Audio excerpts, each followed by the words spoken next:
আসসালামু আলাইকুম ওয়া রাহমাতুল্লাহি ওয়া বারাকাতুহু। আমার ইউটিউব চ্যানেলে আপনাদের সবাইকে জানাই স্বাগতম। আজকের ভিডিওটি শুরু করছি সকাল থেকে। আজকে সকালবেলা টিউশন থেকে এসে আমার ছেলে নিজের হাতে ওর পড়ার টেবিল খুব সুন্দর করে গুছিয়েছে ওর মতো করে। আমাকে এসে বলল, মামাম দেখে যাও আমি কত সুন্দর করে আমার পড়ার টেবিলটা গুছিয়েছি। তো এজন্যই যখন আমি পড়ার টেবিলটা দেখলাম, দেখে সাথে সাথেই একটা ভিডিও তৈরি করে নিলাম। আমার কাছে মনে হলো এই জিনিসটা আপনাদের সঙ্গে শেয়ার করা উচিত, যে বাচ্চারা কতভাবে তাদের বাবা মাকে সারপ্রাইজ দেওয়ার চেষ্টা করে। তো কেমন আছেন সবাই? আশা করছি ভালো আছেন। আল্লাহর অশেষ রহমতে আমিও ভালো আছি, আলহামদুলিল্লাহ। এরপর যথারীতি আমার যা কাজ, কিচেনে আমার হেল্পিং হ্যান্ড আন্টি এসে যা যা কেটে দেওয়ার কথা কেটে দিয়ে রান্নাঘরটা গুছিয়ে থালাবাটি মেজে চলে গিয়েছে। আর সাথে সাথেই আমি শুরু করেছি রান্না। আজ রান্না করব ঝিঙে আলু দিয়ে মাছের ঝোল। ঝিঙে এবং আলু একসাথে কষিয়ে নিয়েছি এবং পাশেই কিছু দেশি কই মাছ ভেজে নিচ্ছি।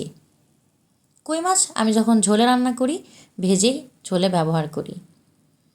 আর আমার বড় ছেলে কই মাছ ভাজা খেতে ভালোবাসে, যার জন্যে ভেজে দিই। আর এদিকে আমি আরও কিছু শিং মাছ, ট্যাংরা মাছ নিয়েছি। এগুলো দিয়েই আমি আর কি ঝোলটা করব। আমার হাজব্যান্ড 2-3 রকমের মেশানো মাছ দিয়ে তরকারি খেতে পছন্দ করে, তো যার জন্যই আমি এটা করে থাকি। তো আজ ভাবলাম আপনাদের সঙ্গে একটু শেয়ার করে ফেলি।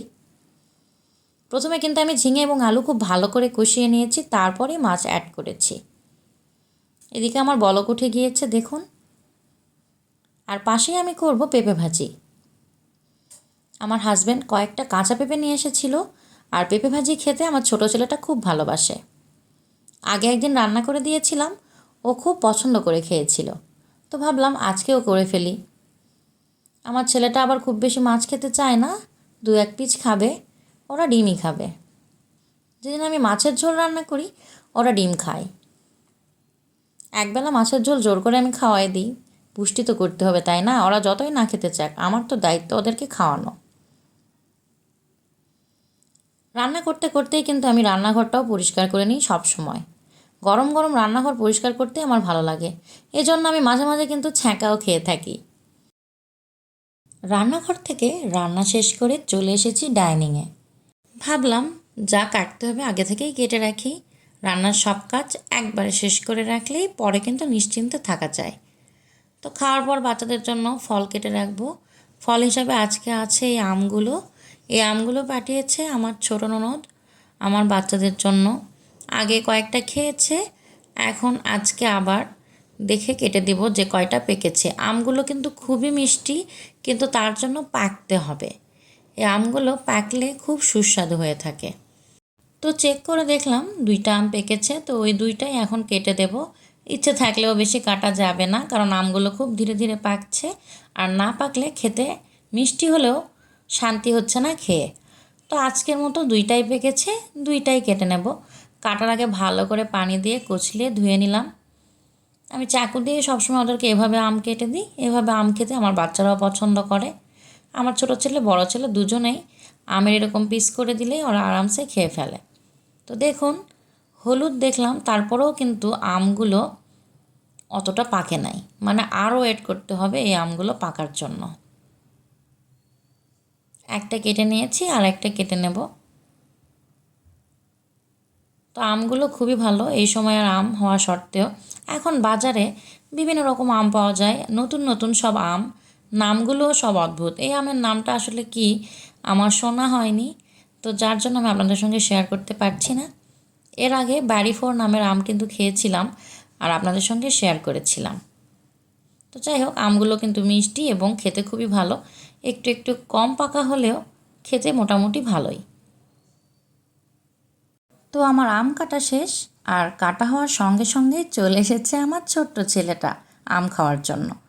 তো এখনই খেতে চাচ্ছে, যেহেতু সকালবেলা একবার খাবার খেয়েছে, তো ফল খেলে সমস্যা নেই, তো যার জন্য ওকে কিন্তু খেতে দিয়ে দিলাম। এখন আমি ওদের সবাইকে ভাত দিয়ে দেব এবং ভাত খাওয়ার পরই আমার বড় ছেলেকেও আমগুলো খেতে দেব। তো দুপুরের পর আরেকটি কাজ আমাদের আছে। আম্মু আগে আমাকে ফোন করে বলে দিয়েছিল যে আজকে বিকেলে একটি স্পেশাল নাস্তা তৈরি করবে। তো এই যে আম্মু কিন্তু আম্মুর বাসা থেকেই এই আটাগুলো সেদ্ধ করে নিয়ে এসেছে এবং কুলিজা রান্না করে নিয়ে এসেছে। এখন আমরা তৈরি করব, দেখে বুঝতেই পারছেন, ঝালের পুলি পিঠা, বা আমাদের আঞ্চলিক ভাষায় এটাকে বলা হয় কুশলি পিঠা। তো এই কুশলি পিঠা তৈরি করার জন্য আমি কিন্তু একটি দারাজ থেকে অনলাইনে কিনে নিয়েছিলাম পিঠা তৈরি করার সামগ্রী, যেটাকে আমরা বলি পিঠার ছাঁচ। তো আটা সেদ্ধ করে নিয়ে আসলে সেটাকে কিন্তু ভালো করে হাত দিয়ে মোলায়েম করে নিতে হয়, না হলে কিন্তু এই কুশলি পিঠাটা তৈরি করা খুবই ঝামেলার। আর যেহেতু চালের আটার পিঠা, এটা কিন্তু খুব অল্প সময়ের মধ্যেই ফেটে যায়। তো যার জন্য চটচট করে আমি বানিয়ে দেব, আর আম্মু ছটপট ভেজে আমাদেরকে খাওয়ার জন্য দিয়ে দিবে। এই খাবারটা আমার ভাই, আমার ছেলে, আমার হাজব্যান্ড সবাই খুব পছন্দ করে। তো যার জন্যই আমি দারাজ থেকে এই পিঠার ছাঁচটা কিনেছিলাম খুবই কম প্রাইসে, মাত্র 150 টাকায়।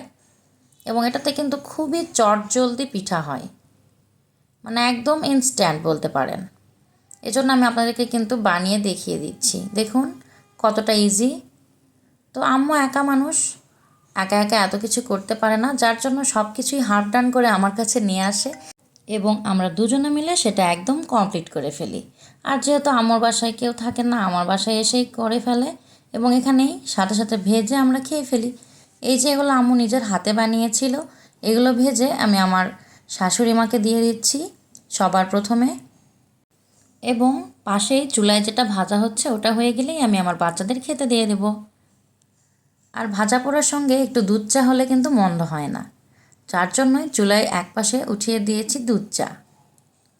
প্রথমে দুধের মধ্যে সাদা এলাচ দিয়ে দুধটা গরম করে ফেলবো, এরপরে কিন্তু এখানে চা পাতা দিয়ে আমি চাটা তৈরি করে ফেলি। আর চিনিও কিন্তু আমি দুধের মধ্যে অ্যাড করে দিই, তাহলে আমার মনে হয় চায়ের কালারটা খুব বেশি ভালো আসে। এই যে আমি চা পাতা দিয়ে দিচ্ছি কিন্তু দুধ বলক ওঠার সঙ্গে সঙ্গেই। এখন কিন্তু এখান থেকে আস্তে আস্তে রং ছড়াবে।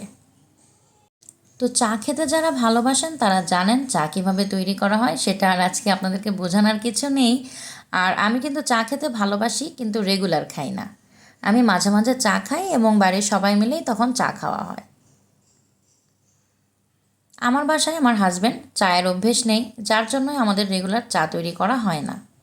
যাদের বাসায় চা খাওয়ার অভ্যেস আছে তারা কিন্তু চা ছাড়া এক বেলাও থাকতে পারে না, তারা প্রত্যেক দিন সকাল বিকেল চা খায়। আমার বাসায় আমার হাজব্যান্ডের জন্যই আমরা রেগুলার চা খাই না, যেদিন যেদিন আমাদের ইচ্ছা হয় সেদিন সেদিনই শুধু আমরা চা বানিয়ে খাই। পার্সোনালি দুধ চা খেতেই আমি ছোটোবেলা থেকে ভালোবাসি, অনেক সময় আদা চাও খাওয়া হয়। তো আজকের ভিডিও কিন্তু এ পর্যন্তই, দেখা হবে আগামী পরবর্তী নতুন কোনো ভিডিওতে। ততক্ষণ পর্যন্ত ভালো থাকুন, সুস্থ থাকুন। আসসালামু আলাইকুম, আল্লাহ হাফেজ।